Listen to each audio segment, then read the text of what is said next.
Hi everyone, welcome back to my channel. నేను 2 రకాలుగా use అయ్యేలాగా పకోడీ చేస్తున్నాను. ఈ పకోడీ కోసం 1/2 కేజీ ఉల్లిపాయల్ని స్లైసెస్గా కట్ చేసుకున్నాను.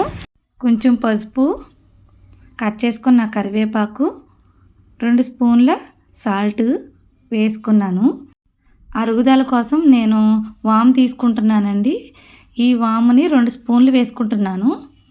ఈ పకోడీ చాలా రోజులు నిల్వ ఉంటుందండి. ఇందులో వాటర్ వేయను కాబట్టి చాలా రోజులే ఉంటుంది. 4-5 డేస్ పైనే ఉంటుంది. బయట ఉంచినా ఏం కాదు, ఫ్రిడ్జ్లో ఉంచక్కర్లేదు.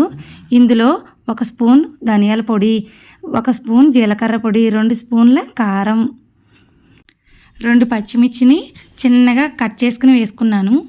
ఈ ఉల్లిపాయల్లోనే వాటర్ ఉంటుందండి, మనం వేసుకోక్కర్లేదు వాటరు. ఆ వాటర్ వస్తూ ఉంటుంది చూసారా, నేను మిక్స్ చేస్తుంటే వాటర్ వస్తుంది. ఈ కప్పుతోటే నేను 2 కప్పులు తీసుకున్నాను శనగపిండిని. ఆ 2 కప్పులు సరిపోయింది. నేను ఇక్కడ 2 రకాలుగా పకోడీ వేస్తున్నాను. Onion pakodi, crispy onion pakodi, పల్లి పకోడీ. కొంచెం అవి కొంచెం ఇవి వేసుకుందామండి. బాగా మిక్స్ చేసేయాలి. మనం వాటర్ ఇందులో ఏమీ వేసుకోలేదు. ఆనియన్స్లో వచ్చిన వాటర్ తోటే మనం మిక్స్ చేసుకున్నాం పిండిని. గిన్నెలో ఆయిల్ వేడెక్కిన తర్వాత ఈ విధంగా వేసుకోండి. చిన్న చిన్నగా వేసుకోవాలి. ఒకటేసారి ముద్దలా వేసేసుకోకండి, అక్కడక్కడ చిన్న చిన్నగా వేసుకోవాలి. మన క్రిస్పీ ఆనియన్ పకోడీ రెడీ అండి. ఈ పకోడీ కోసం స్టవ్ని సిమ్లోనే పెట్టేసుకున్నానండి. ఇంకొంచెం పిండిని తీసుకుని మళ్ళీ వేసుకుంటున్నాను ఈ ఆనియన్ పకోడీకి. దీని పిండిలో నేను 2 గుప్పెళ్ళ పల్లీలను తీసుకుని కలుపుకుంటున్నానండి. వాటర్ ఏం మిక్స్ చేయలేదు, వాటర్ ఏం వేయకుండానే వేస్తున్నాను.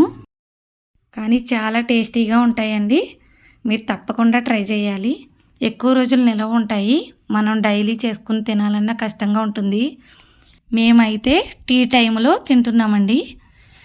నిజంగా చాలా బాగుంటున్నాయి. మీరు తప్పకుండా ట్రై చేయండి. నా వీడియోస్ మీలో చాలామంది చూస్తున్నారండి, లైక్ చేయట్లేదు. మీరు లైక్ చేయండి, సబ్స్క్రైబ్ చేయండి, support my channel. Thank you for watching.